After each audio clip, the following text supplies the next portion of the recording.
This video is brought to you by me. For $1 a month, you can support the channel directly and help me keep doing what I love. Thanks for watching and supporting.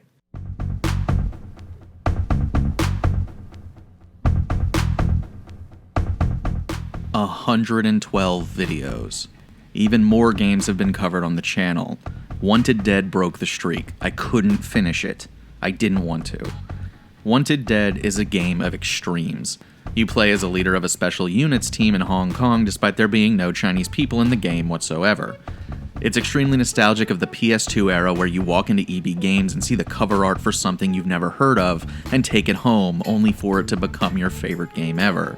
It's extremely over the top. Plowing through levels means your character will be covered in blood, both hers and the blood of her enemies. And in the next minute you'll be crushing the karaoke machine to 99 Luftballons. But where it all comes crashing down is that it is extremely annoying to play. So while it clearly is an homage to the landscape of gaming in the early 2000s, it carries with it some of the worst practices of the time.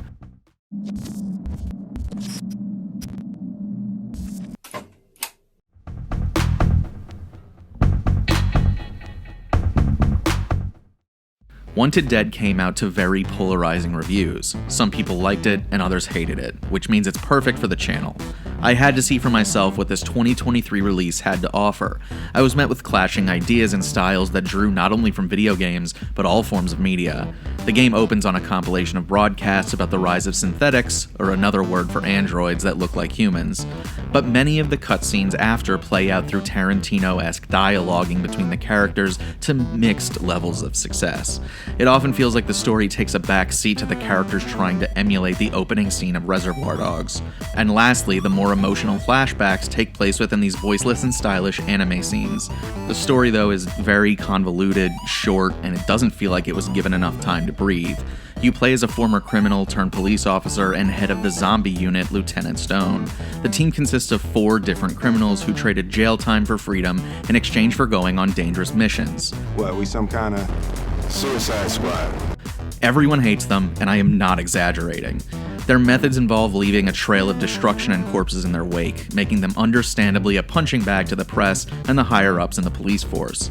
They're supposed to be expendable, which makes them valuable as a team, but they cause so much trouble I don't know why they have continued to be allowed to operate.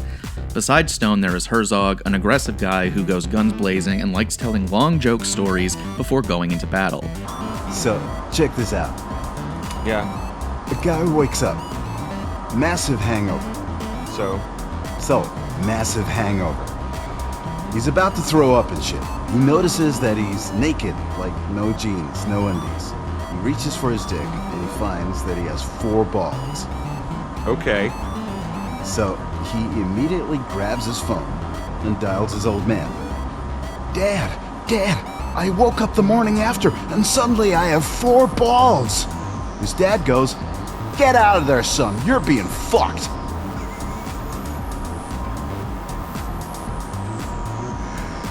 You're done?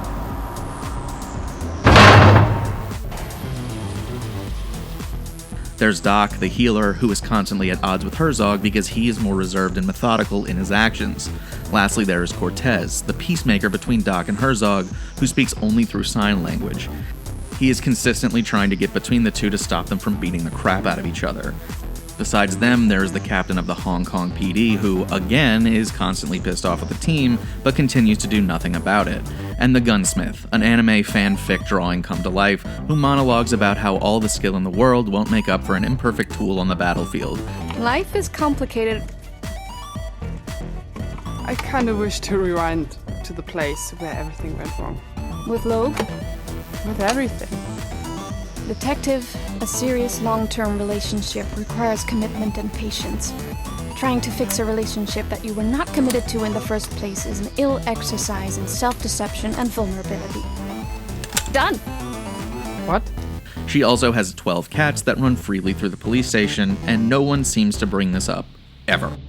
As the story gets going, the zombie unit gets caught in the center of a corporate cover-up with Dower, the producers of the synthetics who are taking our jobs, but also fund the police department. Rockin' a hard place much? But Dower has instead been turning humans into synthetics, wiping their memories before a new gig. It's one of those stories that asks, if you were a robot, would you really know it? The story never really clicked with me, but I appreciated the style and dialogue enough that the story didn't matter all that much to me. But of course, then there is the gameplay. Big disclaimer here, I played the game on a Steam Deck where it is not officially verified by either Steam or ProtonDB. Could that have led to a lot of the performance issues I dealt with? Probably, but I think many of my complaints stand regardless of the frame rate or the slowdowns. Gameplay in Wanted Dead is broken into two segments, gun fu and third-person cover shooting.